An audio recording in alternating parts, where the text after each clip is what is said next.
अच्छा ये बताओ 5 किलो राशन मिला ला कि ना? मिलेला, हमको मिलता है, बाकी उसे क्या मतलब है। योगी मोदी छोड़ दे अपना पद, हम 5 किलो उनको दे देंगे राशन, हर माह दे लौटा देवा कुल। देंगे। हाँ दे देंगे, वो छोड़े पद, आप 5 किलो पर वो खुश रहे। तो के बनावल चाहता हो प्रधानमंत्री? मायावती को हम बनाना चाहता हूँ। हाँ तो कैसे अकेले लड़के कैसे बन जाएंगे? अरे यार अकेले तो अम्बेडकर थे, उस समय तो अकेले थे, अम्बेडकर अकेले ही थे ना, जो समाज में आपको जीने का हक दिया। कि कोई देवी देवता दिया आपको? भाजपा दे दी, कांग्रेस दी कि कम्युनिस्ट दी, कौन दी आपको? अम्बेडकर, बाबा साहब अम्बेडकर। हाँ बाबा साहब दिए। तो उसी तरह से मायावती भी है, बाबा साहब वो भी है, पढ़े लिखे हैं। और समस्या है सर, जो आरक्षण की बात कही जा रही है कि आरक्षण ये है वो है, जिससे अभी आरक्षण जो खत्म हम लोग कर रहे हैं, जिससे अभी यूपी पुलिस की भर्ती आई थी, सारे में एससी का कैंडिडेट जो भी होता था उसका जो फीस लगती है वो कम लगती थी, चाहे जिस विभाग में जाइए। जिससे हर जगह 200 का चलान है तो उसका भी 100 का होता है, 50 का होता है, लेकिन ऐसा नहीं है। इस बार सीधा काट करके हटा दिया है, सबका एक समान किया है। तो उसमें मैं ये कहूँगा कि जो भी एससी के बैकवर्ड के जितने जो फीस होती है उसके हिसाब से लगाए, सामान्य का जो फीस होती है उसके अनुसार फीस को वहन कराएं, ताकि इससे जो समस्याएं हैं गांव में, चाहे जो भी आम जनता को उसके लिए वो करें। ये बड़ी समस्या है जी, ये बड़ी मुद्दा है। भले कोई ना कहे, लेकिन हम लोग तो यही कहेंगे कि मान लीजिए कि जिसे 501 चलान का लगता है, 1000 लगता है, उसमें अगर घोसी में हम बात करें, घोसी में अतुल राय सांसद थे बसपा के, विकास किए कि नहीं? वो अतुल राय तो विकास नहीं किए हैं, लेकिन हमारे यहाँ का जो यहाँ वर्तमान विधायक हैं रसड़ा विधानसभा के, वो अपने क्षेत्र का विकास किए हैं। हर जाति के, हर वर्ग के लोगों का वो विकास किए हैं। जैसे कोई उनके यहाँ जाता है तो आज तक वो खाली हाथ नहीं आया। इकलौते विधायक हैं वो, इकलौते विधायक हैं, फिर भी तो उन्होंने अपना पूरा रसड़ा विधानसभा को संभाल के रखा है। संसद में बोले थे कि यहाँ डॉक्टरी मेडिकल कॉलेज के लिए जगह नहीं, तो मैं अपना 30 बीघा दे रहा हूँ फ्री में, सरकार बनाए। सब लोग हंस रहे हैं, क्यों नहीं? योगी जी कह दिए कि हम ही दे दे रहा हूँ, बना लीजिए।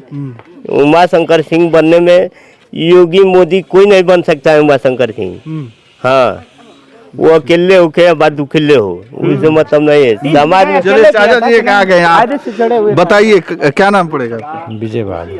अच्छा आप बताइए, इस घोसी लोकसभा की हम बात करें तो अतुल राय जी यहाँ से थे। इसके बाद अब जो है प्रत्याशियों की बात करें तो ओम प्रकाश राजभर जी के जो बेटे हैं डॉक्टर अरविंद राजभर जी हैं।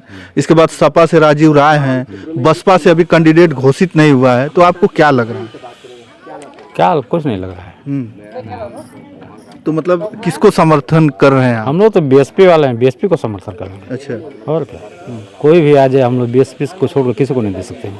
अच्छा बीएसपी की आप बात कर रहे हैं तो ये कहा जा रहा है कि भाजपा की बी टीम है बहन जी। अरे बी टीम हो चाहे सी टीम हो, हम लोग हाथी को ही वोट देंगे, कोई भी आएगा उससे कोई मतलब नहीं है। अच्छा हाँ, जब तो इस बार कुछ बदलाव देखने को मिले? बहन जी जाएंगे उनके साथ तो फिर हम लोग बहन जी के साथ रहेंगे। अच्छा, मतलब चाहे वो जहाँ जाए उनके साथ? हाँ, जहाँ जाए वहाँ रहेंगे। अच्छा, चले जाएंगे, फिर भी आदमी जाएगा कहीं जहाँ जाएंगे। अच्छा मतलब कहीं पे भी रहेंगी वो उसके साथ? वो उसके अलावा अगर मान लीजिए कि भाजपा के भी वोट करते हैं तो भी वो नहीं मानेंगे कि नहीं हमको ये फलाने वोट किया है, क्योंकि ये जाति समीकरण का जो लड़ाई चल रही है इस समय, इसके वजह से लग रहा है। अच्छा जाति की बात करें तो जाति को लेकर ओम प्रकाश राजभर जी भी बात करते हैं, दलितों की बात करते हैं, लोगों बात करते हैं, लेकिन दलितों की बात करने से नहीं होता है।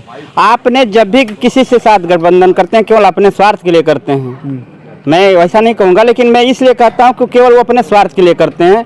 नहीं तो विधायक हैं, एक नेता भी अच्छे हैं, फिर मंत्री बन जाते हैं 2 महीने 4 महीने के लिए, फिर उस पार्टी को गाली भी देते हैं, फिर उसमें जा करके फिर हाथ गोड़ जोड़ते हैं। क्या मतलब है? उससे नेता का क्या जरूरत है बताइए? केवल अपना स्वार्थ ना देखें। स्वार्थ है तो सबके साथ रहें, सबका साथ। जैसे अभी मोदी जी कह रहे हैं ना कि सबका साथ सबका विकास, लेकिन कितना विकास कर रहे हैं? किस जाति का कितना उत्थान किए हैं बताएं जरा सा। वो धरातल पे कहाँ काम कर रहे हैं? वो तो बस जो भी उनका वो दिख रहा है कि कहीं मैंने इतने करोड़ का प्रोजेक्ट लाया, इतने करोड़ का एक कर दिया, लेकिन अगर उसको केवल धरातल पे दिखा तब तो बोलिए कोई काम धरातल पे दिख रहा है उनका? जितना सबसे बड़ी समस्या है रोजगार की। रोजगार की तो समस्या है। रोजगार की समस्या इसलिए है कि हम पढ़े लिखे युवा हैं। पढ़े लिखने का मतलब कि आपके ही घर के लोग हों, चाहे कोई किसी के घर का आदमी हो, अगर अपने बच्चों को अच्छा शिक्षा देना चाहता है, अपने बच्चों को अच्छे जगह पे ले जाना चाहता है, लेकिन कहने का मतलब ये कि कहीं ना कहीं कमियां रह जा रही हैं। जैसे कि मैं 5 साल मान लीजिए तैयारी किया इलाहाबाद में रह करके, 10 साल तैयारी किया। अच्छा आप भी पढ़े लिखे, आपको नौकरी मिली? हमको नहीं मिली है ना। बेरोजगार हैं आप? बेरोजगार हैं। दूसरी समस्या है कि सरकार करे कि आत्मनिर्भर बनो।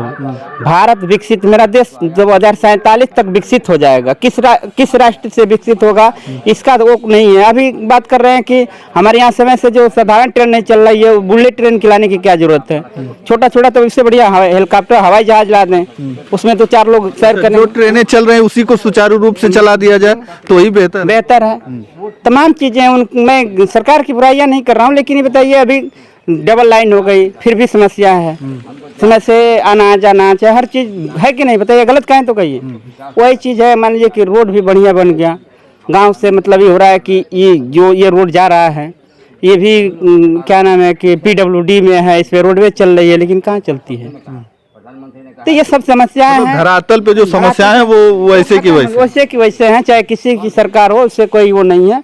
इससे अच्छी सरकार केंद्र की अगर कह ली जाए तो सोनिया गांधी, मतलब ये लोग जो कांग्रेस के लोग थे, ये लोग अच्छे हैं, अच्छे चलाए, इनसे अच्छे चलाए।